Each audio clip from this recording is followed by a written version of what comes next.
Major अभय, हमारे tent के पास से गुजरने वाली नदी से एक लड़की की बॉडी मिली है। फौजी सुंदरदास ने आकर मेजर अभय को खबर दी थी और ये खबर कोई नई नहीं थी। दिन में आई बाढ़ की वजह से कई लोग उस गांव से बहकर नदी के किनारे लग रहे थे। अब तक मेजर अभय राठौर और उनके फौजी साथियों ने 3 बॉडीज को अस्पताल भेजा था। यकीनन ये लड़की भी मर चुकी थी। सुंदरदास, उस लड़की की पहचान अगर सुबह तक होती है तो ठीक, वरना हम खुद ही उसका अंतिम संस्कार कर देंगे। सर, वो लड़की मरी नहीं अभी तक, कुछ सांसें उसके शरीर में बाकी हैं, इसीलिए मैं आपके पास आया था। अभय चौंक पड़ा था। Oh really? डोंट बिलीव कि वो लड़की अब तक जिंदा है। खैर, भगवान ने जिसको बचाना होता है उसकी ज़िंदगी कोई नहीं ले सकता। अभय जल्दी से अपना कोट पहनते हुए टेंट से बाहर आया था, जहाँ सामने ही रेस्क्यू टेंट में उस लड़की को रखा गया था। सर, लड़की वही है। उन्होंने जब एक नज़र उस लड़की को देखा तो जैसे वो अपनी आंखें झुकाना भूल चुके थे। ऐसा भरपूर हुस्न उन्होंने आज तक नहीं देखा था। लड़की की धीमी धीमी सांसें चल रही थीं। सुंदरदास के कहने पर अभय जल्दी से आगे बढ़ा था और उस लड़की की नब्ज चेक करने लगा। वाकई वो लड़की अभी तक जिंदा थी। तुम डॉक्टर को बुलाओ सुंदरदास। हम इस लड़की को अस्पताल भी लेकर जा सकते थे, लेकिन अभी रात के 1 बजे हमारा यहाँ से निकलना खतरे से खाली नहीं होगा, इसलिए हमारे खेमे में मौजूद डॉक्टर प्रमोद को बुलाकर लाओ। सर, प्रमोद की बीबी को बच्चा होने वाला था, तो वो कल ही छुट्टी लेकर जा चुका है। सुंदरदास ने सर झुकाते हुए खबर दी थी। ऐसे कैसे? अगर वो छुट्टी पर था तो किसी दूसरे डॉक्टर को यहाँ होना जरूरी था। इतनी बड़ी लापरवाही कैसे हो सकती है? सर, डॉक्टर कौशिक कुछ ही घंटे में यहाँ पहुँचने वाले हैं। ओके ठीक है, तुम जाओ, मैं इस लड़की को देखता हूँ। सुंदरदास वहाँ से चला गया था और अभय उस लड़की को देखने लगा। दिसंबर की सख्त ठंडी की रातें थीं। ऐसे में उस लड़की का पानी में भीगकर पूरा वजूद ठंड से नीला पड़ने लगा था। अगर इस लड़की को फौरन ही इलाज न मिला तो उसकी जान बचाना मुमकिन नहीं था। अभय ने आगे बढ़कर उस लड़की के हाथों को छुआ था, जो एकदम बर्फ की तरह ठंडे हो रहे थे। हालांकि मोटे गर्म कंबल में भी उस लड़की की बॉडी को गर्मी नहीं मिल रही थी। वो धीरे धीरे उसकी हथेलियां रब करने लगा था। वो लड़की बेहोशी में भी सख्त तकलीफ में मालूम हो रही थी। उसके होंठ हल्के हल्के कांप रहे थे। वो अब उसके पैरों के तलवों को भी सहलाने लगा था, लेकिन उसका ठंडा बदन किसी भी तौर गर्माहट नहीं ले रहा था। डॉक्टर के आने में 3-4 घंटे लग जाने थे और तब तक उसे गर्म रखना जरूरी था। अभय को कुछ भी समझ नहीं आ रहा था। टहलते हुए एक नज़र उठाकर उस लड़की की ओर देखा था। जो विचार मन में आ रहे थे वो करना नहीं चाहता था, लेकिन अपनी आंखों के सामने यूं एक मासूम लड़की को मरते भी नहीं देख सकता था। शायद मेरा ये कदम उठाने से लड़की की जिंदगी बच जाए, लेकिन ऐसे कैसे किसी गैर लड़की के वो इतना करीब हो सकता था? वो अपना सर हाथों में थाम गया। हालांकि उन्हें सिखाया जाता था कि इंसानी जान बचाने के लिए कभी कभी तुम्हें वो भी करना पड़ता है जिसके करने के लिए तुम्हारा मन गवाही नहीं देता। मेजर अभय ने गहरा सांस लेते हुए आंखें बंद की थीं, जैसे खुद को इस काम के लिए तैयार कर रहा हो, और अगले ही पल उसके हाथ अपने कोट के बटन पर ठहर गए थे। वो अपना कोट उतारकर दूर रख चुका था और अब अपनी शर्ट के बटन खोलता हुआ उसकी तरफ बढ़ रहा था, जिसकी सांसें अब मध्यम पड़ने लगी थीं। होठों का कांपना कम होने लगा था। शायद उसका शरीर अब और सहन नहीं कर सकता था और वो अपनी हिम्मत हारने लगी थी। वो शर्ट उतारकर उस लड़की के कंबल में लेट चुका था। उसका ठंडा वजूद जब उसके वजूद से टकराया तो एक ठंडी लहर अभय के शरीर में दौड़ी थी। उसने आंखें बंद करके उस लड़की को अपनी पनाहों में समेटा था। रात के अंधेरे में उसे उसके गीले कपड़ों से अलग किया था और धीरे धीरे उसके ठंडे वजूद को गर्म करने लगा। हालांकि ये करते हुए वो किस बर्दाश्त से गुजर रहा था वही जानता था। उसे खुद के ऊपर कंट्रोल मुश्किल था। एक नेचुरल बात थी। जब एक जवान खूबसूरत लड़की इतने करीब थी तो दिल में जज्बात मचलना नॉर्मल बात थी, लेकिन वो अपने संस्कारों से गिरा हुआ नहीं था जो कुछ पलों के सुकून के लिए किसी की जिंदगी बर्बाद कर देता। उसने आंखें बंद करते हुए उस लड़की के ठंडे होठों को अपने होठों की कैद में लिया था और धीरे धीरे उसे गर्मी देने लगा। वो उसे हर पहलू से समेटने की कोशिश कर रहा था। काफ़ी देर गुजर जाने के बाद धीरे धीरे उस लड़की की बॉडी में हरकत होने लगी थी। वो अब खुद ब खुद मेजर अभय की बाहों में सिमटने लगी थी, जैसे उसे सुकून मिला था। उसकी सांसों की गर्मी मेजर अभय ने महसूस की थी। उसके होंठ, जो इससे पहले एकदम बर्फ की तरह ठंडे हो रहे थे, अब दहकते हुए अंगारे बनने लगे थे। उसके दिल की धड़कनें नॉर्मल होने लगी थीं। उसका पूरा शरीर पूरी तरह नॉर्मल हो चुका था। उस लड़की की गहरी सांसें इस बात की गवाही थीं कि वो सुकून से सो चुकी थी। लेकिन उसे बाहों में लिए कब मेजर अभय की भी आंख लग गई, उसे पता ही न चला। सुबह सूरज की पहली किरण के साथ उसकी आंख उस लड़की के रोने पर खुली थी। वो अपने आसपास चादर लपेटे बुरी तरह रो रही थी, जबकि मेजर अभय भी उठकर बैठा था। खुद पर नजर पड़ते ही उसने जल्दी से अपनी शर्ट उठाकर पहनी थी। सिचुएशन को समझते हुए अभय बुरी तरह घबराया था। प्लीज इस तरह मत रोइए, जैसा आप समझ रही हैं वैसा कुछ भी नहीं है। इसमें समझने वाली बात तो कोई नहीं ना। मुझे सब कुछ अपनी आंखों से दिखाई दे रहा है। मेरा सब कुछ खत्म हो गया। काश ये सब देखने से पहले ही मैं मर चुकी होती। वो लड़की हाथों में चेहरा देकर बुरी तरह फूट फूट कर रो पड़ी थी। शायद वो काफ़ी देर से रो रही थी, क्योंकि उसकी आंखें रोने की वजह से गुलाबी होने लगी थीं। गाल और नाक भी लाल टमाटर हो चुके थे। अभय जल्दी से शर्ट के बटन बंद करता हुआ उसके करीब आया था और वो थोड़ा सा पीछे खिसकी थी। देखिए प्लीज़ मेरा विश्वास करें, आपकी जान बचाने के लिए ये करना जरूरी था। अभय को समझ नहीं आ रहा था उस लड़की को कैसे समझाए। काश ये सब करके आप मेरी जान न बचाते तो मुझे इतना दुख न होता। वो लड़की फिर रो पड़ी थी। मैं अपनी आंखों के सामने आपको मरते नहीं देख सकता था। अभी हम यहाँ जिस समय मौजूद हैं, यहाँ से हॉस्पिटल काफ़ी दूर था और रात के 1 बजे आपको अस्पताल ले जाना नामुमकिन था। हमारा डॉक्टर भी हमारे खेमों में मौजूद नहीं था। ऐसे में जब तुम हमें नहर किनारे से मिली तो तुम्हारी हालत बहुत ख़राब थी और तुम्हारी जान बचाने के लिए तुम्हारे शरीर को गर्मी देना ज़रूरी था। लेकिन मैंने अपनी पूरी हद में रहकर तुम्हारे शरीर को गर्मी दी है। मैंने तुम्हारे साथ कुछ भी गलत नहीं किया, मेरा विश्वास करो। मेजर अभय अटकते हुए अपनी बात समझाने की कोशिश कर रहा था और वो बेयकीनी से मेजर अभय को देख रही थी। कितनी आसानी से आपने कह दिया कि हद में रहकर आपने मेरी जान बचाई है। आपकी नज़र में हद पार करना क्या होता है? औरत मर्द का शारीरिक संबंध बन गया और बस यहाँ पर हद ख़त्म हो गई। मेरे लिए इससे पहले भी कुछ हदें हैं। मैंने अपने आप को आज तक बहुत संभाल कर रखा था। मेरे ऊपर आज तक किसी गैर मर्द की नज़र तक नहीं पड़ी थी। इस तरह मेरे करीब आना तो दूर की बात थी। मैं आप पर विश्वास भी कर लूं कि आपने मेरे साथ कुछ भी गलत नहीं किया था, लेकिन इसके बावजूद भी आप और मैं जिस हालत में एक ही कंबल में थे वो भी मुझसे बर्दाश्त नहीं हो रहा। नहीं जीनी मुझे ये ज़िंदगी। ये कहकर वो फूट फूट कर रो पड़ी थी और मेजर अभय एक गहरा सांस लेकर रह गया था। ठीक है, तुम्हारे ऊपर किसी गैर मर्द की नज़र नहीं पड़ी ना, और अब तुम इस बात से दुखी हो कि मैं तुम्हारे लिए गैर हूँ। वो कुछ ही पलों में बहुत बड़ा फैसला ले चुका था। मैं तुम्हारे साथ एक जायज़ रिश्ता जोड़ना चाहता हूँ, तब तो मैं तुम्हारे लिए गैर नहीं रहूँगा ना, और तब तुम्हें कोई शर्मिंदगी नहीं होगी। उस लड़की ने नज़र उठाकर मेजर अभय को देखा था। मैं झूठे वादे नहीं करता, वादा है तुमसे, तुम्हें अपनी जायज़ पत्नी बनाकर तुम्हें पूरा सम्मान और मान दूंगा। अभी फ़िलहाल तैयार हो जाओ, तुम्हें तुम्हारे माँ बाप के पास पहुँचाना है और तुम्हें लेने, तुम्हारी इज्जत बनाने मैं ज़रूर आऊँगा। ये एक मेजर का वादा है तुमसे। ये कहकर वो बाहर निकल गया था और आरती सिसक पड़ी थी। जल्दी ही उसके माँ बाप का पता लगा लिया गया था और उसे उसके माँ बाप के हवाले करते हुए उसने आंखों ही आंखों में उससे वादा किया था कि मैं तुम्हें लेने ज़रूर आऊँगा। और आरती एक उम्मीद भरी नज़र उस पर डालते हुए अपने माँ बाप के साथ चली गई थी। कुछ ही दिन बाद उसकी छुट्टियाँ हुईं और वो अपने घर लौट आया था। लेकिन इस दिल का क्या करता जो उस लड़की के पहलू में जाकर बैठने के लिए मचलने लगा था।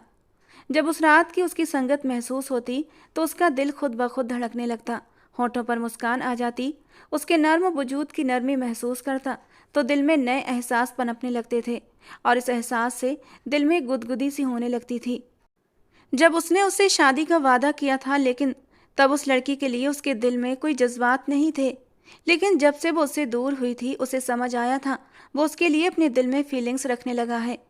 और फिर यही मौका था, उसने अपनी माँ भावना जी को अपने दिल की हालत बता दी, जबकि भावना जी तो हत्ते से ही उखड़ गई थी। तुम सोच भी कैसे सकते हो कि तुम किसी भी ऐरी गैरी लड़की को उठाकर मेरी बहू बना दोगे?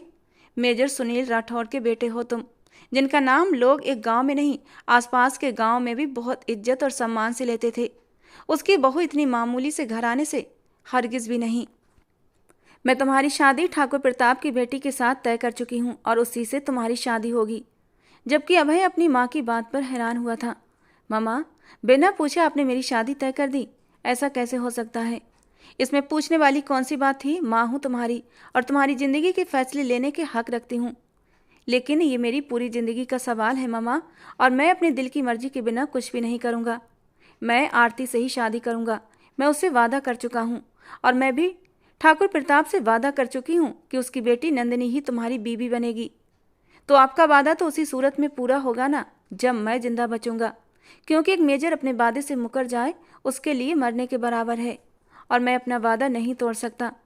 अगर आपको मुझसे प्यार नहीं, मुझे मरते देखना चाहती हैं, तो बेशक उस लड़की से मेरी शादी करवा दें, मैं उफ तक नहीं करूँगा। और भावना जी यहीं पर आकर हार चुकी थीं, लेकिन उसी पल से उनके दिल में उस अनजान लड़की के लिए नफरत पनपने लगी थी। उन्होंने गहरा सांस लेते हुए अपने बेटे को देखा था, जो हमेशा से ऐसे ही जिद्दी था। ठीक है, मैं उस लड़की के साथ तुम्हारी शादी करवा दूंगी, लेकिन शादी मेरी शर्तों के अनुसार होगी। अभय चौंका था। कैसी शर्तें मम्मा? वो मैं बाद में बताऊंगी, पहले शादी तो करो। उनके चेहरे पर एक अजीब सी मुस्कान थी, जबकि मेजर तो इसी बात पर खुश हो गया था कि उसकी शादी आरती से हो रही थी। आरती जो अभय के वादे पर आस लगाए बैठी थी, अब उसकी आस टूटने लगी थी। वो अपने आप को आईने के सामने खड़े देख रही थी, अपने पूरे वजूद को घो रही थी, जो पूरी रात के लिए उस मेजर अभय की बाहों में रहा था। अब कैसे ये अपना आप किसी दूसरे के हवाले कर सकती थी, जबकि वो उसकी हर खूबसूरती से आशना हो चुका था। वो तो अब खुद को तन और मन से मेजर अभय का मान चुकी थी। उसे लगा कि वो झूठा वादा कर गया है, अब नहीं आएगा। लेकिन जब वो अपनी माँ के साथ रिश्ता लेकर आया तो उसकी खुशी का ठिकाना नहीं रहा था, और आज वो दुल्हन बनी उसके कमरे में बैठी उसका इंतजार कर रही थी। दिल में नेचुरल डर और झिझक समाई हुई थी, जो मोस्टली इस समय लड़कियों पर छाई होती है। साथ ही साथ उसने मेजर अभय के हवाले से न जाने कितने रंगीन ख्वाब बुन लिए थे, ये जाने बिना कि उसके ये सारे ख्वाब बस टूटने ही वाले थे। उधर मेजर अभय हसीन रात के सपने सजाए अपने कमरे की ओर बढ़ा था कि भावना जी एकदम उसके सामने आई थी। रुक जाओ अभय, कहाँ जा रहे हो? मम्मा कैसी बातें कर रही हैं आप? अपने कमरे में और कहाँ? शायद तुम भूल रहे हो, मैंने तुमसे कहा था शादी कर लो, लेकिन शर्तें मेरी होंगी, और अब उन शर्तों को पूरा करने का टाइम आ गया है। कैसी शर्त मम्मा? अभय का दिल धड़का था। शर्त यही है कि जब तुमने शादी की बात की थी तो मैंने बाबा जी से बात की थी। उन्होंने बताया ये लड़की हमारे घर के लिए मनहूस साबित होगी, लेकिन उसकी मनहूसियत का एक ही तोड़ है कि तुम कम से कम 3 महीने तक उसके करीब नहीं जाओगे, और अब यही मेरी शर्त है। अपनी माँ की ये शर्त सुनकर अभय परेशान हुआ था। माँ, कैसी बेकार की सोच है आपकी, मैं इन बातों को नहीं मानता। तुम्हें मानना होगा अभय, मैंने तुम्हारी बात मानी, अब तुम्हारा भी फर्ज बनता है कि तुम मेरी बात मानो, और अब अगर तुमने ऐसा नहीं किया तो तुम मेरा मरा मुंह देखोगे। जबकि अभय सांस रोके अपनी जिद्दी माँ को देख रहा था। वो शादी कर चुका था, आरती को अपना बना चुका था, लेकिन पाकर भी उसके करीब नहीं जा पा रहा था। ये सितम क्यों? उसने बेबसी से अपनी माँ को देखा था। जाओ, जाकर मेरे रूम में सो जाओ, आज की रात तुम्हारे रूम में मैं सोऊंगी, और जब तक तुम यहाँ पर हो तब तक इस रूम में नहीं आओगे। ये कहकर वो दरवाज़ा खोलकर अंदर चली गई थी, जबकि अभय बेबसी से मुट्ठियाँ भींच कर रह गया था। आरती, जो कि अभय का इंतजार कर रही थी, अपनी सास को कमरे में आता देखकर एकदम सर झुका गई थी। बड़ी बेताबी से इंतजार कर रही हो मेरे बेटे का, ये जाने बिना कि मैं क्या चीज़ हूँ। तुम मेरी मर्जी के खिलाफ उसकी ज़िंदगी में तो आ गई हो, लेकिन कभी उसकी संगत नसीब नहीं कर पाओगी। तुम जैसी मामूली लड़की को मैं अपने घर की नौकरानी भी ना बनाऊं, अपने बेटे की ज़िंदगी में शामिल कैसे कर सकती हूँ? उन्होंने आगे बढ़कर आरती का मुंह दबोचा था। फिलहाल तो भूल जाओ कि अभय तुम्हारे करीब आएगा। वो 3 दिन में अपनी ड्यूटी पर चला जाएगा, उसके बाद तुम्हें उसकी ज़िंदगी से हमेशा निकालने का प्लान बनाऊंगी, समझी? अब उठो और वहाँ सोफे पर जाकर सो जाओ, इस बेड पर मैं सोऊंगी। जबकि आरती तो कुछ समझ ही नहीं पाई थी। उसकी खुशियों का, उसके ख्वाबों का महल यूँ टूट कर चकनाचूर हुआ था कि वो तो कुछ बोल भी नहीं पा रही थी। पूरे 3 दिन तक अभय ने आरती को नहीं देखा था। जाने से कुछ देर पहले उसने अपनी माँ से विनती की थी कि एक बार आरती से मिलने तो दें, और तब कहीं जाकर उसे आरती से मिलने का मौका मिला था। आरती को सामने देखकर वो कितनी ही देर तक उसे देखता रह गया था। कुछ ही दिनों में वो गुलाब का फूल थी जो एकदम मुरझा कर रह गई थी, जबकि आरती भी उसे देखकर इमोशनल हुई थी। जल्दी से नजरें झुकाकर अपने आंसू छुपाने की कोशिश की थी। अभय ने आगे बढ़कर उसे कंधों से थाम लिया था। आरती, ये जो हमारे बीच की दूरियां हैं, ये बस कुछ दिनों के लिए हैं। मैं तो तुमसे अपनी मोहब्बत का इजहार भी नहीं कर पाया। मम्मा को बहुत मुश्किल से मैंने शादी के लिए मनाया था, और अब जबकि हमारी शादी हो गई तो मैं चाहता हूँ सब कुछ अच्छे से सेट हो जाए, इसीलिए मैंने माँ की बात मान ली। वादा करता हूँ 3 महीने के बाद आऊँगा, तुम्हारे सारे गिले शिकवे दूर कर दूंगा। उसने आगे बढ़कर आरती के माथे को चूम लिया था और आरती तड़प कर उसके सीने में समा गई थी और बेतहाशा रो पड़ी थी। प्लीज आरती, इस तरह रोकर मुझे कमजोर मत करो, वरना मैं जा नहीं पाऊंगा। उसने आरती के चेहरे को हाथों में लेकर उसके आंसुओं को अपने होठों से चुन लिया था। आई लव यू आरती। और ये सुनकर आरती रोते हुए भी मुस्कुरा दी थी। जानती हो, उस दिन तुमसे शादी का वादा किया था, सिर्फ अपने संस्कारों के हाथों मजबूर होकर, लेकिन कब तुमसे मोहब्बत कर बैठा पता ही नहीं चला। शादी की पहली रात तुमसे इजहार मोहब्बत करके अपनी सारी चाहतें तुम पर लुटाना चाहता था, लेकिन शायद अभी हमारी किस्मत में मिलन नहीं है। 3 महीने तक मेरा इंतजार करना आरती, उस दिन हमारे मिलन की रात होगी और उस दिन हमारे बीच की सारी दूरियां खत्म हो जाएंगी। वो आरती के आंसू पोंछकर उसके माथे को चूमकर उसे बाय बोलकर कमरे से बाहर आ गया था। अपनी माँ और अपनी बहन सुरभि से मिलने के बाद उसने एक नज़र खिड़की पर खड़ी आरती पर डाली थी और आरती कमरे की खिड़की से तब तक नहीं हटी थी जब तक वो उसकी आंखों से ओझल नहीं हो गया था। और अब भावना जी को पूरी पूरी आज़ादी मिल चुकी थी आरती को उसकी ज़िंदगी से बाहर निकालने की। ये 3 महीने कैसे काटे थे ये तो अभय जानता था या आरती। भावना जी कभी भी आरती को अकेले में अभय से बात नहीं करने देती थीं। जब भी अभय आरती से बात करने के लिए कहता तो उसके सर पर सवार रहती थी और आरती बस हूँ हाँ में जवाब देती रहती। कोई रोमांटिक सी बात कहता तो उसका चेहरा लाल होता और जल्दी से अपनी नजरें झुका लेती। अभय उसके मुंह से अपने लिए कुछ सुनना चाहता था, कोई प्यार भरी बात, लेकिन उसकी ख्वाहिश ख्वाहिश ही रह जाती थी। भावना जी को सामने खड़े देखकर आरती कुछ कह ही नहीं पाती थी। जैसे तैसे करके ये जुदाई का लंबा समय भी कट गया था और अब मेजर अभय 3 महीने के बाद छुट्टियों पर घर आ रहा था। उसके चेहरे पर एक अलग ही चमक थी। ये शादी के बाद उसकी पहली छुट्टी थी और मेजर अभय की आंखों में अपनी नाजुक सी खूबसूरत बीबी का चेहरा जमकर रह गया था। उसकी शर्मीली सी मुस्कान और उसकी उठती गिरती लंबी घनी पलकें अभय के दिलो दिमाग पर एक गहरी छाप छोड़ रही थीं। इस बार अभय ने पक्का इरादा कर लिया था कि वो ड्यूटी पर आते हुए हर सूरत आरती को साथ लेकर आएगा, क्योंकि अब वो उसके बिना एक पल भी रहना नहीं चाहता था। सोचने लगा कि माँ को भी किसी तरह इस बात के लिए मना लूँगा कि वो अब उसके साथ रहेगी, क्योंकि अब उसकी लगाई हुई पाबंदी का टाइम भी पूरा हो चुका था। लेकिन वो क्या जानता था, इंसान कई इरादे बना लेता है मगर होता कुछ और है। अपने दिल पर काबू पाता मेजर अभय ने आरती को सोचते हुए अपना फ़ोन निकाला और एक हाथ से ड्राइव करते हुए दूसरे हाथ से नंबर डायल करते मोबाइल कान से लगाया। दूसरी तरफ बेल जा रही थी। एक बार, दूसरी बार और फिर तीसरी बेल पर उसे उस दुश्मने जां की खनकती हुई आवाज़ कानों में टकराई थी, जैसे उसकी सारी थकान कहीं गुम हो गई थी। क्या बात है, आज डायरेक्ट तुमने फ़ोन कैसे उठा लिया? वो मम्मी जी बाथरूम में हैं, उनका फ़ोन बज रहा था, मैंने देखा आपका नंबर था तो उठा लिया। कहाँ पहुँचे? मैं सुबह से तैयार बैठी आपका इंतज़ार करते करते थक चुकी हूँ, आप जल्दी आ जाएं। दूसरी तरफ आरती थी, शायद अपनी बेकरारी को छुपा नहीं पाई थी, जबकि उसकी बेकरारी को महसूस करके अभय जोर से हंस पड़ा था। मैं भी कम बेकरार नहीं हूँ आरती, तुम्हारे पास आने के लिए। बस कुछ ही घंटे की बात है, फिर तुम मेरी बाहों में होगी और आज तुम्हारे सारे गिले शिकवे दूर कर दूंगा, तुम्हें अपनी मोहब्बत की बारिश में भिगोकर। बोलते बोलते अभय का अंदाज मदहोश हुआ था और आरती का दिल धड़कने लगा था। वो शर्माते हुए कॉल कट कर चुकी थी और अभय के होंठ मुस्कुरा उठे थे। आरती की बात ने उसका दिल खुश कर दिया था। इन 3 महीने में उसने हर वक्त इन दूरियों के मिटाने के बारे में सोचा था, मगर घर पहुंचने से पहले गुलाब और बेले के ताजे गजरे और वाइट टुलिप का बुके खरीदना नहीं भूला था। आरती की खुशी का अंदाजा लगाते अंदर अंदर वो खुद भी खुश हुआ था। घर पहुंचकर आरती का हंसता मुस्कुराता चेहरा नजर आने की बजाय उसकी माँ की चीख ने उसका स्वागत किया था। वो घबराया हुआ सा आगे बढ़ा और माँ की आवाज़ की तरफ भागा था, जो कि सुरभि के कमरे की तरफ से आ रही थी।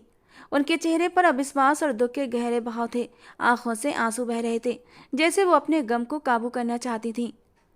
अभय ने आगे बढ़कर देखा, वहां सुरभि औंधे मुंह फर्श पर गिरी पड़ी थी और हौले हौले लरज रही थी। उसके मुंह से झाग भी बह रहे थे। अपनी बहन की हालत देखकर बेताबी से वो उसके करीब आया था और झुककर उसे पुकारने लगा, सुरभि क्या हुआ, आंखें खोलो, प्लीज मेरी तरफ देखो, उठो सुरभि। सुरभि तकलीफ से तड़पती एक झटका खाकर खामोश हुई थी। जल्दी करो, इसे अस्पताल लेकर चलो, मेरी बच्ची को क्या हो गया अभय, जल्दी करो। भावना जी मुंह पर हाथ रखकर रो पड़ी थी। जो सुरभि को झंझोड़कर जगाना चाह रहा था, मगर उसकी गर्दन एक तरफ को लुढ़क चुकी थी। उसका शरीर ठंडा पड़ने लगा था। अभय ने उसकी नाक के करीब उंगलियां ले जाकर उसकी सांसों को महसूस करने की कोशिश की थी। नब्ज थामी तो एकदम सन्नाटे में चला गया था। सुरभि की सांसें थम चुकी थीं और अभय अपनी बहन के यूं अचानक मर जाने पर अभी तक यकीन नहीं कर पा रहा था। मम्मा, अस्पताल जाने की अब कोई ज़रूरत नहीं बची। सुरभि हमें छोड़कर जा चुकी है। ऐसा कैसे हो सकता है? मैं उसको बिल्कुल सही सलामत छोड़कर गया था, फिर अचानक उसको क्या हुआ? बहती आंखों के साथ वो माँ की तरफ देखने लगा। चेहरे पर मायूसी और नामे हिलाता सर देखकर भावना जी की आंखें फटी की फटी रह गई थीं। नहीं अभय, ऐसा नहीं हो सकता। मेरी बच्ची हमें छोड़कर चली गई। मुझे विश्वास नहीं हो रहा। क्या बिगाड़ा था मेरी बेटी ने उस जालिम का? मार डाला मेरी सुरभि को, मेरी मासूम बच्ची को उसने। वो जोर जोर से चीखते हुए रो रही थी और अभय अपनी माँ की बात पर चौंक कर उनकी तरफ देखने लगा था। किसने मार डाला मम्मा? आप कहना क्या चाहती हैं? कौन है मेरी बहन की मौत के पीछे? अभय की आंखों में जैसे खून उतर आया था। तुम्हारी बीवी ने मार डाला मेरी बच्ची को। अरे उसने क्या बिगाड़ा था तुम्हारी बीवी का? हर वक्त हंसती मुस्कुराती मेरी फूल सी बच्ची, उसको इतनी बुरी लगने लगी कि जान ही ले ली। ऐसा तो कोई दुश्मन के साथ भी नहीं करता जैसा तुम्हारी बीवी ने इस मासूम के साथ किया है। भावना जी जोर जोर से रो रही थी। मम्मा, आप ऐसा कैसे कह सकती हैं? आपको आरती पसंद नहीं, मैं अच्छी तरह जानता हूँ, मगर वो इतनी बुरी हरगिज नहीं हो सकती कि मेरी बहन की जान ले ले। आपको जरूर कोई गलतफहमी हुई है। अभय एक कमजोर सी दलील देता हुए बोला था। तुम्हारी जवान बहन तुम्हारे सामने मुर्दा हालत में पड़ी है और तुम अब भी अपनी बीवी की तरफदारी कर रहे हो। तुम्हें लगता है मैं झूठ बोल रही हूँ? देखो अपनी बहन की हालत, जिसके मुंह से झाग निकल रहे हैं और जिस्म नीला होता जा रहा है। क्या ये सब देखने के बाद भी तुम मुझे गलत कहोगे? उसके अलावा इस घर में होता ही कौन है? तुम कहना क्या चाहते हो? क्या मैं खुद ही अपनी फूल सी बच्ची को मारूंगी? मैं एक माँ हूँ, मैं ऐसा कैसे कर सकती हूँ अभय? भावना जी अपनी बात पर डटी थीं और अभय को यकीन दिलाने की पूरी कोशिश कर रही थी। ये जो कोई भी है, मैं उसको बिल्कुल भी माफ़ नहीं करूँगा, मगर पहले हमें कुछ ज़रूरी कदम उठाने होंगे। इसकी हालत बिगड़ती जा रही है। अगर हमने ज़्यादा देर की तो मेरी बहन पर लोग तरह तरह की बातें करेंगे और मैं ये हरगिज़ बर्दाश्त नहीं कर सकता। पहले ही न जाने कितनी तकलीफ सहकर मेरी बहन ने अपनी जान दी है। अब और दुनिया से चले जाने के बाद लोग उसकी पीठ के पीछे सारी ज़िंदगी उसको बुरे शब्दों से याद करें। ये मौका मैं दुनिया को हरगिज नहीं देना चाहता। वो तेजी से सुरभि को कमरे से उठाकर बाहर लेकर आया था। पल भर में घर का माहौल बदल चुका था। सुरभि की मौत ने जैसे सबको हिलाकर रख दिया था। चीख पुकार की आवाज़ों ने धीरे धीरे गली मोहल्ले वाले और रिश्तेदारों ने हवेली में आना शुरू कर दिया था, जहाँ सुरभि की माँ भावना जी गम से निढाल सुरभि सुरभि पुकार रही थीं। अचानक जवान मौत पर हर आंख भरी हुई थी, मगर ये भगवान की करनी थी। उसे ऐसे ही दुनिया से जाना था। अब वह किसी से बात नहीं करना चाह रहा था, मगर लोगों के इकट्ठा हो जाने पर भावना जी सबके सामने रोते हुए सीना पीट रही थी। मेरी फूल सी बच्ची को उसकी अपनी सगी भाभी ने मार डाला और एक भाई जो अपनी बीवी से सवाल जवाब करने की बजाय खामोशी से खड़ा न जाने किस बात का इंतजार कर रहा है। उसको अपनी जवान बहन की मौत का भी एहसास नहीं हुआ। अभी तक बीवी के गुण गाए जा रहा है। सुरभि ने न जाने किस गुनाह की सजा पाई है। मैं किससे इंसाफ मांगूंगी? हे भगवान, तू ही मेरी बच्ची की मौत का बदला लेना। उसका भाई तो बेरहम हो गया है। किसी ने सच कहा है, बीवी के सामने मर्द को कुछ भी दिखाई नहीं देता। जानबूझकर लगातार रोते हुए भावना जी न सिर्फ भीड़ को सुरभि की मौत की वजह बता रही थीं, बल्कि अपने बेटे की खुदगर्जी का ढिंढोरा भी पीट रही थीं। और वो नहीं जानती थीं कि उनकी मांगी हुई दुआ किस कदर तेजी से कबूल होने वाली थी। जल्दी ही सुरभि की मौत का इंसाफ होने वाला था। वहां मौजूद औरतें अपने दिमाग के हिसाब से कहानियां बनाने लगीं। कोई कहती कि शक्ल से मासूम दिखने वाली भाभी इस कदर जालिम हो गई कि पति की इकलौती बहन को ही जान से मार दिया, तो कोई कहती इसमें कुछ न कुछ गड़बड़ जरूर है। मुझे लगता है सुरभि ने खुदकुशी की है। हो सकता है उसे उसकी भाभी ने ना मारा हो और उसने खुदकुशी न की हो। शायद उसका वक्त ही पूरा हो गया था। एक समझदार औरत ने वहां मौजूद औरतों की बोलती जबान को चुप करवाना चाहा। खैर, जितने मुंह उतनी बातें थीं। लगातार इसी तरह की कहानी बनती और बिगड़ती जा रही थी और अभय, जो बहन की मौत पर इस तरह की बातें सुनकर सदमे से पागल हो रहा था, खुद को मजबूत जाहिर करने की कोशिश कर रहा था। कुछ सोचकर वो अपने कमरे में आया था। घर आते हुए अभय ने कब सोचा था कि घर में उसके लिए कयामत इंतजार कर रही थी। कमरे का दरवाज़ा खोलकर वो अंदर दाखिल हुआ तो सामने ही एक कोने में ज़मीन पर बैठी आरती डर से काँप रही थी और लगातार सर नामे हिलाए जा रही थी। ये सब क्या हो गया? ये सब कैसे हुआ? आरती लगातार इन्हीं शब्दों को दोहरा रही थी। आरती, होश में आओ। तुम घर पर ही थी तो मुझे बताओ कि सुरभि के साथ ये सब कैसे हुआ? क्या तुम इस बारे में कुछ जानती हो? प्लीज़ मुझे बताओ, वरना मैं पागल हो जाऊंगा। अभय आरती के पास जाकर रिक्वेस्ट करते हुए बोला था। मैं कुछ नहीं जानती। मुझे नहीं पता ये सब कैसे हुआ। मुझे कुछ नहीं पता, मैं सच कह रही हूँ। आरती जैसे अपने होश में नहीं लग रही थी। वो बहुत डरी हुई थी। इस वक्त एक झटके से दरवाज़ा खोलकर भावना जी अंदर आई थीं। पूछो पूछो अपनी बीवी से, इसने ये हिम्मत कैसे की कि मेरी बेटी को, क्या मेरी बेटी का इस घर पर कोई हक नहीं था कि उसे जान से ही मार दिया? अगर उसे मेरी फूल सी बच्ची से इतनी तकलीफ थी तो मुझे बता देती। मैं उसे लेकर कहीं और चली जाती, कम से कम मेरी बच्ची जिंदा तो रहती। भावना जी के लगातार जिद करने पर आरती सख्ती से ना में सर हिलाते हुए बुरी तरह रो पड़ी थी। मामा, आप ये कैसी बातें कर रही हैं? ये इन बातों का समय नहीं है। मैं बाद में हर मामले को खुद ही देख लूँगा। अभी हमें ये सब बातें नहीं करना चाहिए। घर में लोग इकट्ठा हैं। अभय जैसे बर्दाश्त के एक मुश्किल दोराहे से गुजर रहा था और फिर थोड़ी देर में सुरभि का अंतिम संस्कार की प्रक्रिया शुरू हो चुकी थी। अभय को रह रहकर अपनी बहन की मासूम हरकतें याद आ रही थीं, जो खुद से 5 साल बड़े भाई से जबरदस्ती लाड उठवाती और हंसती मुस्कुराती पूरे घर की रौनक थी। भाई, अब आप घर से अपनी यूनिफॉर्म में जाया करें। मुझे आपको इस यूनिफॉर्म में देखना अच्छा लगता है।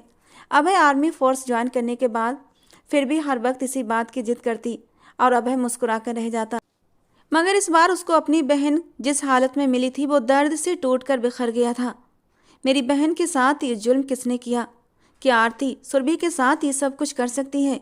अभय के दिमाग में आरती का मासूम चेहरा और डर से कांपता बदन आने लगा था तो वो खुद ही अपनी सोचों को झटकने लगा। नहीं, वो ऐसा नहीं कर सकती। वो तो बहुत छोटे दिल की मासूम सी लड़की है। वो इतना बड़ा जुर्म कैसे कर सकती है? वो नहीं तो फिर कौन हो सकता है? मम्मा लगातार उसी के बारे में क्यों कह रही हैं? वो अलग अलग सोचों में घिरा था और भगवान से प्रार्थना कर रहा था कि वो जल्द से जल्द इस बात का खुलासा कर ले कि असल गुनहगार कौन है, ताकि उसको सज़ा दी जाए और अभय के सीने में जलती आग को ठंडक मिल सके। मैं तुमसे कहती रही कि अपनी बीबी से पूछो, मगर नहीं, मेरी बात पर तो तुम्हें यकीन ही नहीं था। अगर ऐसा है तो अब अपनी बीबी से खुद ही पूछ लो। उससे कहे वो तुम्हें सब कुछ सच सच बताए कि मैं गलत कह रही हूँ या सच। उसने मेरी सुरभि की जान नहीं ली थी क्या? और अभय जो गम और गुस्से से परेशान सा घर में दाखिल हुआ था, उसकी माँ एक बार फिर उसके सामने आकर खड़ी हुई थी। माँ के कहने पर उसने सर उठाया तो हॉल के कोने में सर झुकाकर खड़ी आरती ने कुछ पल के लिए अपना सर उठाया था और अभय की सवालिया नजरें खुद पर जमी देखकर रोते हुए अपने जुर्म को स्वीकार कर लिया। हाँ, मैंने सुरभि की जान ली है क्योंकि मुझे उसका इस घर पर और आपके दिल पर कब्जा पसंद नहीं था। हाँ, मैं मानती हूँ कि मुझे सुरभि से नफरत थी और मैंने अपनी नफरत के हाथों मजबूर होकर उसकी जान ले ली। आरती सर झुकाए बोले जा रही थी और अभय के कदम उसकी तरफ बढ़ने लगे। उसकी आंखों में नफरत से चिंगारियां फूट रही थीं। ऐसा महसूस होता था वो आरती को कुछ ही पल में जलाकर राख कर देगा। वो अपनी बहन से इतनी ही मोहब्बत करता था कि उसे उस तकलीफ से दो चार करने वाले को जिंदा जला देता। ये तुम कह रही हो आरती?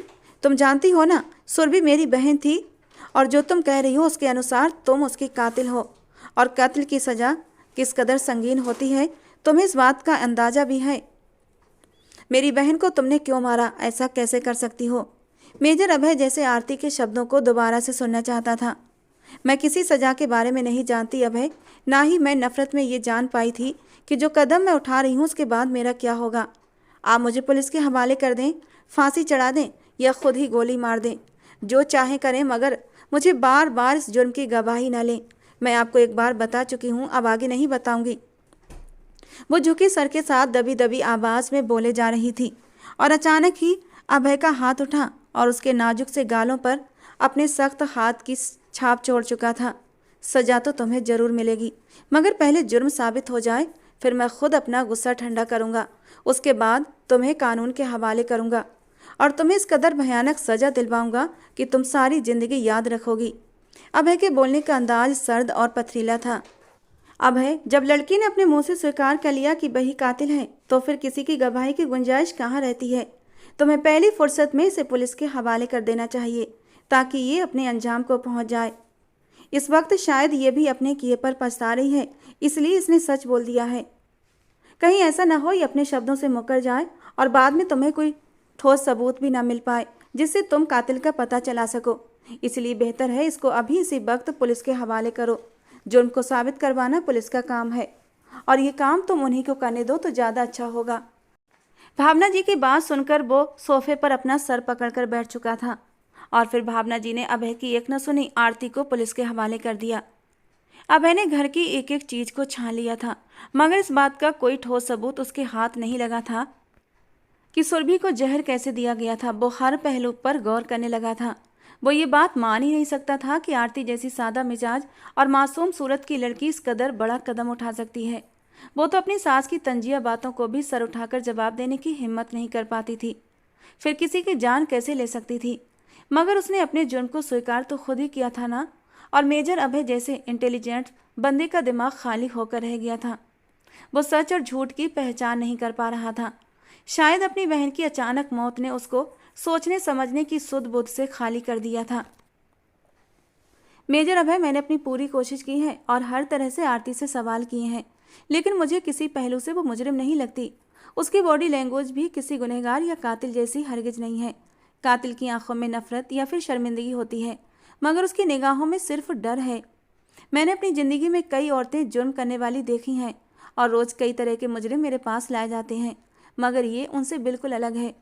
मेरा कई सालों का अनुभव कहता है ये लड़की बहुत ज़्यादा डरी हुई है और हो सकता है किसी दबाव में आकर अपना जुर्म स्वीकार कर रही हो, जो कि इसने किया ही ना हो, और अब सजा का सोचकर डर के मारे बुरी तरह काँप रही है।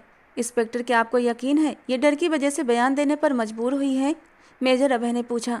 उसका बयान 3 तरह का है। मेरे सामना करते ही उसके माथे पर पसीना आने लगता है, मुझसे नजरें नहीं मिला पाती। पहले दिन उसका बयान था कि मैंने नफरत में अपनी ननद को मारा। मैंने उसे जहरीली बूटी दी थी और बाद में पता चला कि वो तो इस बारे में खुद भी नहीं जानती कि क्या चीज़ जहरीली है और क्या नहीं। मैंने उसे थोड़ा टॉर्चर भी किया कि शायद वो सच्चाई बता दे, मगर सब बेकार गया। अगले दिन मैंने उसे दोबारा बुलाया तो कहने लगी कि मैंने नहीं मारा, मगर जल्दी ही अपनी बयान की सफाई देने लगी कि गलती से एक्सपायर दवा उसको खाने को दी थी क्योंकि उसके सर में दर्द था। उसका जिक्र करते हुए उसके शब्दों में गहरा दर्द भी महसूस होता है, जैसे उसको सुरभि की मौत का बहुत दुख है। जबकि कल उसका बयान था कि उसको सांप ने डस लिया था और सांप मैंने उसके पास लॉन में देखा था, मगर मैंने उसे बताया नहीं कि मेरा काम आसान हो जाए, क्योंकि वो मुझे अच्छी नहीं लगती थी, मुझ पर रोज़ झगड़ती थी, इसीलिए मैं उसको मारना चाहती थी। अब आप बताएं कि उसकी मौत लॉन में हुई थी? नहीं ना। वो तो ये भी नहीं जानती जिस वक्त सुरभि की लाश मिली वो कौन सा वक्त था, लाश कहाँ मौजूद थी और उस वक्त आप कहाँ थे? पुलिस इंस्पेक्टर सुधा, जिसको जान पहचान की वजह से मेजर अभय ने ख़ास तौर पर यह काम सौंपा था, अपने ख्याल बता रही थी। उसके सेल फोन से भी कोई ऐसी कॉल या मैसेज रिकॉर्ड नहीं मिला। बस वो खुद को ही सुरभि की मौत का जिम्मेदार ठहरा रही है और यही उसका फोकस है। सर, कहीं ऐसा न हो जाए कि वो मासूम नाजायज़ सज़ा पा जाए और बाद में आपको पछतावा हो। पुलिस इंस्पेक्टर अपनी बात पर थी, मगर फिर मुझे अपनी बहन के मुजरिम का पता कैसे चलेगा? मैं आगे क्या करूं, मुझे कुछ समझ नहीं आ रहा। मेजर अभय का दिमाग काम नहीं कर रहा था। घर पर आने जाने वालों का और अपनी माँ पर भी आपको अच्छी खासी नज़र रखना चाहिए। हर छोटी से छोटी बात को आप खुद गहराई से नोटिस करेंगे तो कुछ ना कुछ ज़रूर सबूत मिलेंगे। हो सकता है सुरभि किसी वजह से खुद ही अपनी जान ले चुकी हो, मगर आपकी माँ या आपकी बीवी ये बात छुपाना चाहती हो। पुलिस इंस्पेक्टर ने एक नया पहलू सामने रखा था। आप कहना क्या चाहती हैं? मेजर अभय की गैरत को ये बात स्वीकार न हुई थी। मेजर अभय साहब, आजकल की लड़कियां बहुत जज्बाती हो गई हैं। अक्सर इस तरह के केसेस होते हैं कि घर वालों को लगता है हमारी बेटी पढ़ने गई है, मगर पुलिस इंस्पेक्टर ने अपनी बात अधूरी छोड़ी थी। मतलब साफ था, ऐसा नहीं हो सकता। मैं अपनी बहन को पूरी आज़ादी दे चुका था, वो मुझे सब बताती थी, तो इस तरह की बात मुझसे क्यों छुपाती? हमारे घर का हर इंसान आज़ाद ख्याल है। अभय के तेवर बिगड़े थे। कुछ भी मुमकिन है। आप खुद अपनी बीवी को भरोसे में लेकर उससे जानने की कोशिश करें सर। मैंने महसूस किया है कि वो आपसे बहुत प्यार करती है। जब भी आपका नाम आता है तो उसकी आंसुओं से भरी आंखें चमकने लगती हैं आप उसे अपने तरीके से पूछेंगे तो वो आपको ज़रूर बताएगी। और फिर मैं ज़्यादा देर तक आपकी बीबी को बिना किसी वजह के यहाँ पर नहीं रख सकती, ये आप भी अच्छी तरह जानते हैं। आज मैं छुट्टी पर जा रही हूँ। अगर कोई सीनियर विजिट कर लेता है तो फिर मैं और आप मुश्किल में फंस जाएंगे। आज ही उनको यहाँ से ले जाएं। घर पर नहीं रख सकते तो किसी होटल या फ्लैट में रखें और अपने साथ का यकीन दिलाएं और सच्चाई जानने की कोशिश करें। आरती, मैं तुम्हारी जुबान से सुनना चाहता हूँ। मुझे सब सच सच बताओ। अगर तुम्हें किसी पर शक है तो बताओ, कुछ भी ऐसा जिससे हमें सच्चाई जानने में मदद मिले। तो मुझे कुछ भी मत छुपाओ। अगर किसी तरह का झूठ बोल रही हो तो सच बता दो। बाद में मैं तुम पर किसी भी तरह का तरस नहीं दिखाऊंगा और पुलिस के हवाले कर दूंगा। तुम खुद जानती हो, एक जवान और खूबसूरत लड़की अगर थाने में लावारिस हो तो उसके साथ किस तरह का सलूक किया जाता है। और तुम्हें मेरी बात पर यकीन ना आए तो कान खोलकर सुन लो। मैं 3 तक गिनूंगा। अगर तुमने सब कुछ सच बताना शुरू नहीं किया तो मैं अभी इसी वक्त तुम्हें हमेशा के लिए अपनी ज़िंदगी से निकाल दूंगा। और फिर अगर मेरे डर से भी ये लोग तुम्हारे साथ थोड़ा बहुत नर्म व्यवहार कर रहे हैं तो मेरी तरफ से आज़ाद हो जाएंगे। मेजर अभय ने उसको धमकाते हुए गौर से उसके चेहरे के हाव भाव देखे थे। अभय से दूर जाने का ख्याल आरती के चेहरे पर एक साया बनकर लहराया था। मेरे साथ ऐसा जुल्म मत करना। मैं अपने किए की सज़ा पाने के लिए यहाँ पर मौजूद हूँ, मगर भगवान के लिए मेरे साथ कोई और जुल्म मत करें। आरती उसकी बात पर बेहद दुखी हुई थी। आज अभय के बोलने का अंदाज बिल्कुल सर्द और अजनबी था। हरगिज नहीं, मैं तुम्हें अभी और इसी वक्त अपनी ज़िंदगी से निकाल दूंगा, हमेशा के लिए तुम्हें तलाक देकर। अगर मुझे सारी सच्चाई न बताई तो, अभय ने गुस्से से सलाखों को मजबूती से थाम कर उसकी आंखों में देखते हुए कहा था। तुम्हारी खामोशी तुम्हें और भी शक में डाल रही है। अगर तुम चाहती हो मैं तुम्हें तलाक ना दूं तो तुम्हें बिना किसी डर के मुझे सब कुछ बताना होगा। मेरा यकीन करो, अगर तुम बेकसूर हो तो मुझे हर कदम पर अपने साथ पाओगी। तुम्हें बचाने के लिए मैं हर किसी से लड़ने को तैयार हूँ, मगर सिर्फ उस सूरत में कि तुम मेरी बहन की कातिल ना हो। सोच लो तुमने क्या फैसला करना है। मैं गिनती शुरू करने वाला हूँ। उसने आरती के हाथ में उम्मीद की डोर थमाई थी और साथ ही साथ तलाक का कहकर डरा भी दिया था। और उस पर प्रेशर डालने के लिए उसने उल्टी गिनती शुरू कर दी थी और आरती का रंग सफ़ेद पड़ने लगा था। 3, 2, 1। मेजर अभय ने गिनती पूरी कर दी थी। ठीक है, तुमने कल ही अपनी मनमानी, अब मैं अपनी करूँगा। हवलदार पांडे, तलाक के पेपर दो मुझे। उसने हवलदार पांडे को इशारा किया जो कुछ पेपर हाथ में लिए खड़ा था, जो कि एक खाके एनवलप के अंदर थे। एनवलप के अंदर सादा पेपर थे जिन्हें दिखाकर वो सिर्फ आरती को डराना चाहता था और उसके मुंह से सब कुछ सच सुनना चाहता था। उसकी ये कार्रवाई देखकर आरती के पैरों पर जैसे जान न रही थी और वो जमीन पर गिरती चली गई। उसके गिरने पर अभय ने गहरा सांस लेकर उसकी ओर देखा था। कुछ देर में इंस्पेक्टर सुधा वहाँ पर मौजूद थी। क्या हुआ सर, अभी तक आपने कोई फैसला नहीं किया? मेजर अभय। वो अभय के चेहरे पर सख्त पथरीले भाव देख चुकी थी। ये बेहोश हो गई है। मैंने पहले ही बताया था कि इन पर गहरा दबाव है। दूसरों की बातों पर यकीन करने की बजाय इससे नरमी से पेश आएं और सच्चाई को जानने की कोशिश करें। अगर आपने ज़्यादा प्रेशर डाला तो ये ज़रूर होगा कि इसकी जान जा सकती है। कोई भी इंसान अपनी हिम्मत से ज़्यादा बोझ नहीं सह सकता। अभय ने अपने तने हुए भाव ढीले छोड़े और ख़ुद भी समझ नहीं पा रहा था कि वो ठीक कर रहा था या गलत। लॉकअप से निकाल कर वो आरती को बाहों में उठाते हुए अपनी गाड़ी की तरफ चल पड़ा था।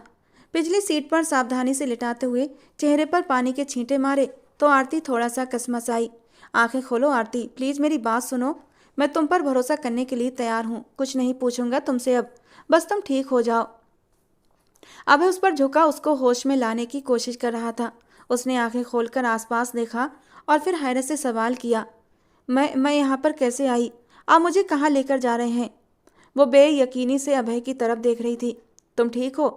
वो उसको नरमी से पूछ रहा था, मगर उसकी सवालिया निगाहों को खुद पर जमा देखकर गहरी सांस लेते हुए बोला, ठीक है, तुम चिंता मत करो, हम घर जा रहे हैं। मुझे तुम पर कोई शक नहीं, मगर शायद सच्चाई जानने की खातिर तुम्हें मैंने ज़्यादा ही दबाव में डाल दिया था कि तुम इस हाल को पहुंच गई।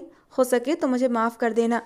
वो उसे तसल्ली देता हुआ ड्राइविंग करने लगा था और गाड़ी आगे बढ़ा दी। आगे बेटा, लेकिन इसको साथ क्यों लाए हो? क्या तुम्हारा खून इस कदर सफ़ेद पड़ चुका है कि तुमसे बस 3 दिन में ही सब्र न हुआ और आज तुम इसको अपने साथ लिए चले आए?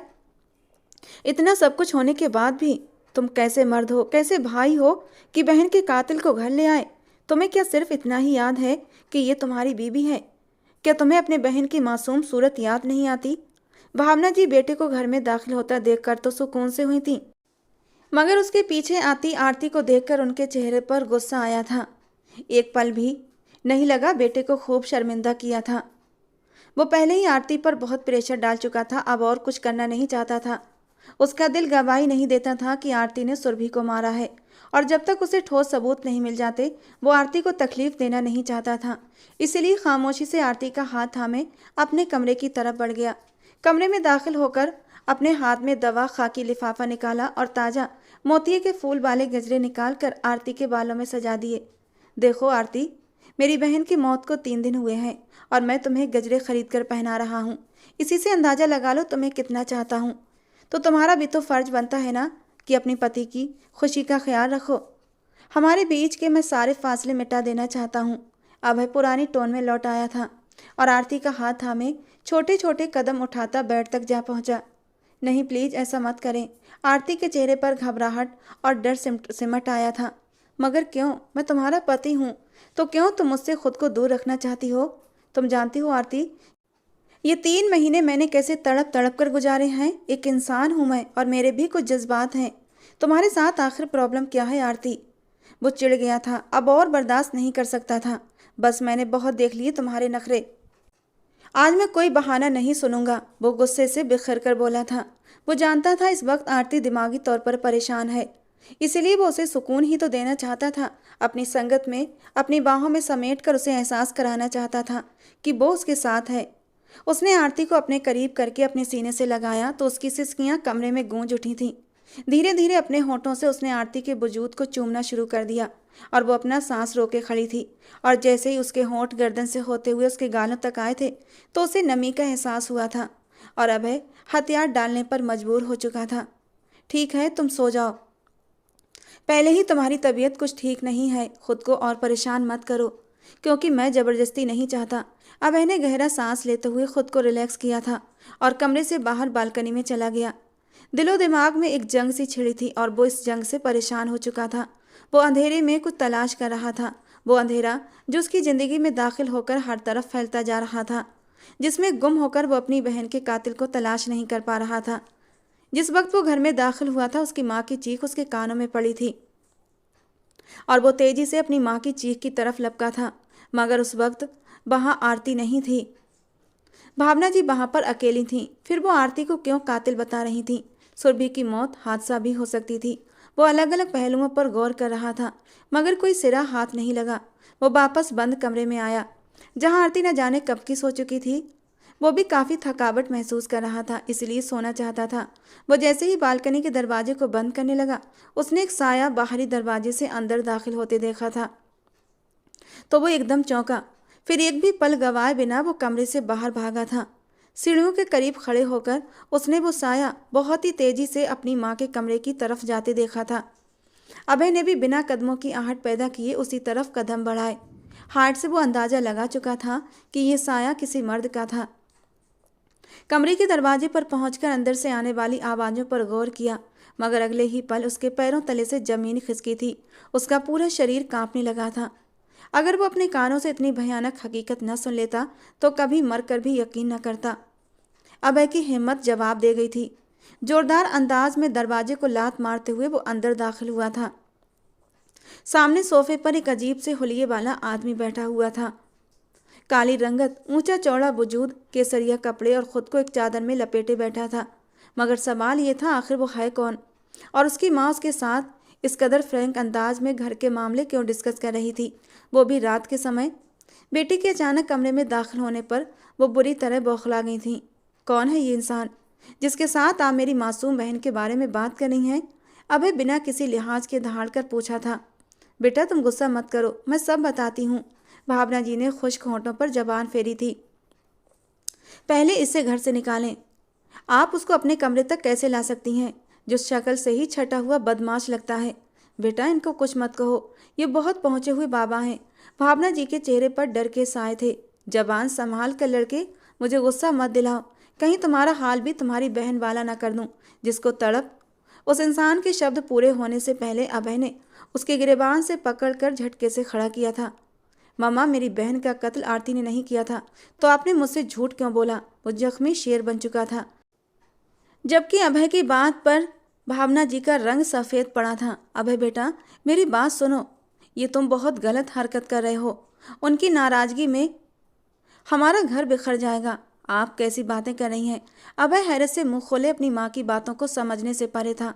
तुम बहुत बड़ी गलती कर रहे हो, मुझे जानते नहीं हो। मैं काली ताकतों को इस्तेमाल करता हूँ और जो चाहे कर सकता हूँ। अगर चाहूँ तो अभी खड़े खड़े अपनी ताकत का इस्तेमाल करके तुम्हें इस बदतमीजी पर जला डालूं। वो अपने गले पर अभय के हाथों को तरफ इशारा करते हुए खूंखार से अंदाज में बोला था। अभय की आंखों में खून उतर आया। बेटा, भगवान के लिए ऐसा मत करो, ये बहुत पहुंचे हुए बाबा हैं, इनके साथ इस तरह बदतमीजी मत करो। तुम नहीं समझोगे, मैंने जो भी किया तुम्हारे भले के लिए किया था, इसी में हम सबकी भलाई छिपी थी। मुझे मजबूर मत करो, मैं इस बारे में तुम्हें कुछ नहीं बताऊंगी। भावना जी के बोलने का अंदाज अब अजीब सा हो रहा था, जैसे वो बहुत ज़्यादा दहशत में हो। मेरी बहन की मौत में और उसका इल्ज़ाम मेरी बीवी पर लगाकर उसे गिरफ्तार करवाकर कौन सी भलाई छिपी थी? आपको ये सब नहीं करना चाहिए था। मैं आपको कभी माफ़ नहीं करूँगा। अभय का दिल खून के आंसू रो रहा था। सुरभि, मैंने तुम्हारे लिए बहुत अच्छे घर का रिश्ता देखा है। मैं चाहती हूँ कल जब वो लोग तुम्हें देखने आए तो उनकी खातिरदारी में कोई कमी नहीं होनी चाहिए। तुम कल अपनी फ्रेंड पूनम के साथ पार्लर चले जाओ और अपनी स्किन केयर करवा लो। पता नहीं क्यों इतनी सुस्त हो। एक वो लोग हैं जो हथियार कांटों से लैस होकर बड़े बड़े अफसरों को फांस लेते हैं और अपने छोटे घरों को छोड़कर बड़े घरों की रौनक बन जाती हैं। खैर छोड़ो, अब गुजरी बातों पर मिट्टी डालो। ऐसा कहने से अपना दिल ही जलता है। मैं पूनम से कह दूंगी, तुम 4 बजे उसके साथ जरूर चली जाना। समझ गई? भावना जी हर कदम पर आरती को बेइज्जत करना अपना फर्ज समझती थीं, जो अपना सर झुकाए उनके सामने सोफे पर बैठी थी। माँ, मेरी स्किन ऐसी ही है और मैं अपनी केयर भी करती हूँ। अब रंगत का क्या करूँ? ये सांवलापन तो मुझे आपसे मिला है। कुदरती रंग को पार्लर वाली कैसे बदल सकती है? और मुझे कोई रिश्ता विश्ता नहीं करना, मैं अभी पढ़ना चाहती हूँ। और भाई ने वादा किया था, वो मुझे पढ़ाई पूरी होने तक तंग नहीं करेंगे। प्लीज़ आप भी छोड़ दें ये सब। सुरभि की बात पर भावना जी गुस्से से तिल मिलाकर रह गई थीं। इस डायन के साथ रहकर इससे बदतमीजी सीख रही हो। माँ से बात करने की तमीज़ भूलती जा रही हो। अभी और इसी वक्त उठो और जाओ कमरे में, और दोबारा मुझे इसके आसपास दिखाई मत देना। खैर, मैंने जो कहना था कह दिया। अब मुझे तुम्हारी तरफ से कोई भी ऐतराज़ नहीं सुनना। भावना जी का गुस्सा ठंडा नहीं हो रहा था। अगले दिन मेहमानों के आने पर सुरभि घर से गायब हो चुकी थी और काफ़ी देर से वापस आई थी। माँ के चेहरे पर गुस्सा देखकर नज़र चुराती अंदर जाने लगी। रुको, तुम्हारी हिम्मत कैसे हुई मेरी आज्ञा का पालन न करने की? मैंने तुम्हें तैयार रहने को कहा था ना। फिर कहाँ चली गई थी और किससे पूछ कर गई थी? भावना जी आज उसे छोड़ने के मूड में नहीं थी। मामा, मैं अपनी दोस्त के घर चली गई थी। मैंने आपको बताया तो था मैं शादी नहीं करना चाहती, मगर आप हैं कि जिद पर आई हुई हैं, तो मेरे पास इसके सिवा कोई दूसरा रास्ता नहीं बचा था। मुझे अभी शादी ही नहीं करनी, इसीलिए मैंने ये कदम उठाया था। अब आप मुझे मजबूर न करें कि दोबारा ये कदम उठाऊं। इस बार तो वापस लौट आई हूँ, अगली बार ऐसा मुमकिन नहीं हो पाएगा। फिर सारी ज़िंदगी लकीर पीटती रहना। चलती हूँ, मुझे अभी टेस्ट की तैयारी करनी है। सुरभि ने 2 टूक अंदाज अपनाया, मगर भावना जी की आंखों से चिंगारियाँ निकल रही थीं।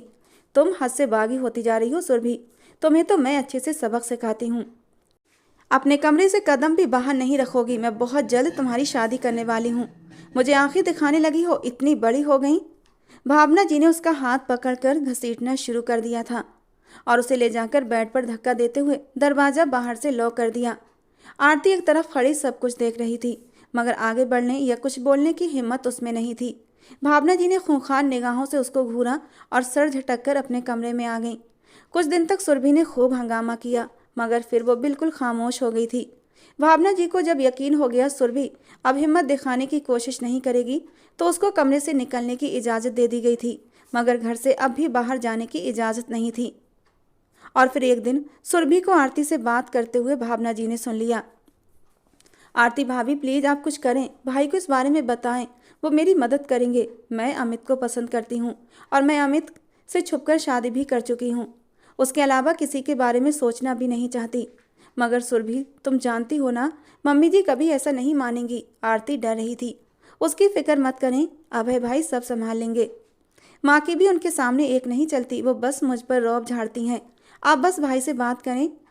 अगर मम्मी जी को पता चला तो क्या होगा सुरभि? तुम तो उनकी बेटी हो, तुम्हें कुछ नहीं कहेंगी। हाँ, मुझे जान से मार देंगी। तुम अपनी माँ को अपनी शादी के बारे में बता दो ना, या फिर सब कुछ अपने भाई से बता दो। आरती परेशान हो रही थी। कैसे करूं भाई से बात? मामा ने मेरा फ़ोन छीन लिया है। मगर ये सब कुछ सुन लेने के बाद भावना जी अपनी ईगो के हाथों मजबूर इस हद तक चली जाएंगी, ये किसी के बहमो गुमान में भी नहीं था। पूरी ताकत से दरवाज़ा खोलकर वो अंदर दाखिल हुई थीं। उनके चेहरे से जाहिर था कि वो सब कुछ सुन चुकी हैं और अब सुरभि के साथ आरती की भी खैर नहीं थी। तुम्हारी इतनी हिम्मत कि मेरी बेटी को पट्टियाँ पढ़ाओ। मैं जानती थी तुम जैसी लड़कियां मनहूस होती हैं, मगर अभय ने मेरी एक न सुनी। अब देखो कैसे मज़े से मेरी बेटी को फरार होने के रास्ते दिखा रही है।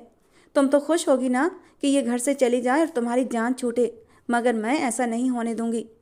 उसको देख लूँ, फिर तुम्हारा भी इंतजाम करती हूँ और तुम पहली फुर्सत में उस लड़के से तलाक लोगी।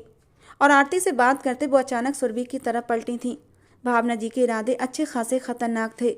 बस कर दे माँ, भाभी ने कुछ नहीं किया। वो तो जानती ही नहीं कि मैं अमित से शादी कर चुकी हूँ। ये बात मैंने खुद आज ही इन्हें बताई है। आप अपने सामने किसी की मर्जी चलने कब देती हैं कि मैं आपको ये राज बताती? मगर खैर, अब सुन ही चुकी हो तो ये भी सुन लें कि मैंने लगभग 3 महीने पहले ही शादी कर रखी है और तब आरती भाभी इस घर में नहीं आई थी। और सबसे बड़ी खबर तो ये है कि मैं माँ बनने वाली हूँ। भलाई इसी में है कि मुझे मेरे पति के साथ विदा कर दें, वरना मैं कोई गलत कदम उठा लूँगी। सुरभि के खुलासे पर भावना जी के साथ आरती भी मुंह खोले हैरत का शिकार थीं। और फिर कुछ दिन में ही अपने कमरे में कैद सुरभि को न जाने क्या कुछ बर्दाश्त करना पड़ा था। और जिस दिन अभय की वापसी थी उसी दिन सुरभि अपनी जान से हाथ धो बैठी थी। अपनी बेटी की मौत से भी आपने सबक नहीं लिया? जितना कमज़ोर विश्वास है आपका। जिंदगी और मौत तो भगवान के हाथ में होती है। ये खुद एक मामूली सा इंसान होकर किसी को कैसे नुकसान पहुंचा सकता है? अभय गुस्से से मुट्ठियां भींचते हुए अपनी माँ के डर को देख रहा था। मैं तुम्हें बताता हूँ कि मैं क्या कर सकता हूँ। उस इंसान ने अपने हाथ हवा में ऊंचे किए, मगर अभय ने तेजी से अपनी जेब से गन निकालकर उसको कुछ भी कहने का मौका दिए बिना ठंडा कर दिया था। और अभय का गुस्सा देखकर भावना जी अंदर तक कांप उठी थीं और उस बाबा के तड़पते वजूद को देख रही थीं। मुझे माफ़ कर दो बेटा, मैंने बहुत सोच समझकर ये कदम उठाया था। मैं नहीं चाहती थी हमारी बदनामी हो, लोग मेरी परवरिश पर उंगली उठाएं। सुरभि ने मुझे ये सब करने पर मजबूर कर दिया था। मैं तुम्हें कैसे बताऊं कि मैं बदनामी के किस दोराहे पर खड़ी थी? भावना जी सर झुकाए रोती जा रही थी। मुझे पहेलियों में मत उलझाएं माँ, जो कहना चाहती हैं साफ कहें। अभय किसी भी तौर ठंडा नहीं हो रहा था। सुरभि के लिए एक अच्छे लड़के का रिश्ता आया था। मैं तुम्हें उसके बारे में बताना चाहती थी, मगर सुरभि हमारी इज्जत को दांव पर लगाने वाली थी। वो किसी लड़के को पसंद करती थी, यहाँ तक कि शादी भी कर चुकी थी। तो इसमें क्या बुराई है? मानता हूँ सुरभि को हम पर यकीन करना था, मगर अपनी पसंद से शादी करना उसका हक था। इतनी बड़ी सज़ा आप उसे कैसे दे सकती हैं? अभय का गुस्सा कम नहीं हो रहा था, क्योंकि बात शादी से आगे निकल चुकी थी। अभय, तुम्हारी वो मासूम बहन माँ बनने वाली थी और सबकी राजदार तुम्हारी बीवी थी। तुम क्या चाहते थे कि मैं फिर भी खामोशी से तमाशा देखती रहती? मैंने मजबूर होकर ये कदम उठाया था। भावना जी ने अपना जुर्म स्वीकार किया था। मामा, मगर इसका ये मतलब नहीं कि अपनी झूठी अना का झंडा ऊंचा रखने के लिए आप एक नहीं 2 जिंदगियां ख़त्म कर दें और फिर उसके बाद सारा इल्ज़ाम आप उस बेकसूर आरती के सर पर डालकर खुद को बचा लें। क्योंकि तुम्हारी बीबी हमारे लिए मनहूस थी, मुझे बाबा जी ने पहले ही बता दिया था। इसलिए मैंने तुम्हें उसके करीब नहीं जाने दिया था। मैंने सोच लिया था कि मैं 3 महीनों में उसे तुमसे अलग कर दूंगी, लेकिन इससे पहले ही सुरभि वाला केस हो गया और फिर मैंने एक ही तीर से 2 शिकार करने चाहे।